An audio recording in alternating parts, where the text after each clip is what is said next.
ঘড়িতে বাজে ৭টা এবং আমি এসে গেছি রূপম আপনাদের সাথে আবারও একটা নতুন ভিডিও নিয়ে। তো ভিডিও শুরু হয়ে গেছে।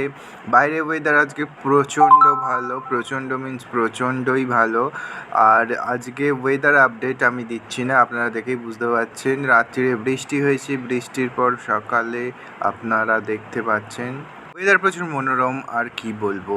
তো এরপর দেখুন আমি চলে এসেছি কিচেনে। তো এটা আমার সেই ফেমাস বিয়ার ফ্রিজ, এই ফ্রিজটাকে আপনারাই ফেমাস করেছেন। তো যাই হোক, বিয়ার প্রচুর আছে, আপডেটও আছে। সার্ভিসম্যান আমাকে দেখছে যে আমি বিয়ার বার করি কিনা, কারণ আমি তো বিয়ার খাই না। যাই হোক, তো কিচেনের ব্যাক সাইডে গিয়ে দেখি একজন মন মরা হয়ে বাসন কী করে, এটা ওয়াইপিং করে। তো ওয়াইপিং করছে। তো আমি চলে এলাম গরম জল নিয়ে। আজকে গরম জলে স্পেশাল বিন নুন দিয়ে খাবো। তো বিন নুন স্পেশাল কিছু নেই, এটা জাস্ট আমি খাই।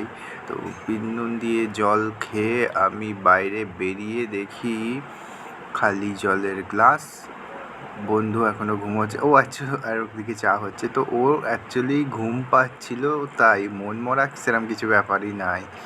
যাই হোক, তো রেডি সেডি হয়ে পাখা বন্ধ হয়ে গেছে, পাখা চলতে চলতে বন্ধ হয়ে গেছে। এদিকে পাখার বিল চলে এসছে আমার হাতে। বিল নিয়ে সিকিউরিটি এসে বলছে এখনও চা রেডি হয়নি। চা তো রেডি হচ্ছে, পাশে আন্ডা হচ্ছে। তো চা খেয়ে দে কী করবো আজকে, তো চাই রেডি হতে আজকে লেট হয়ে গেছে। যাই বা হোক, তো মিস্টার স্যাফ আজকে তরমুজ কাটছে। তো তরমুজ কাটা একটু প্রিপারেশন আমি দেখছিলাম। তরমুজটা ভালো ছিল না, সাদা ছিল ভেতরটা, রেড তরমুজ ছিল না। তো ও তো মানে কাটছে দেখুন। অ্যাকচুয়ালি শেফেরা প্রচণ্ড ফাস্ট হয়। তো যত এক্সপিরিয়েন্স বাড়বে শেফেদের, তত ফাস্ট কাজে হবে। যাই হোক, তরমুজটা এটা একটু লাল ছিল, এটা সাদা মতো আছে, তো সেরকম হবে না।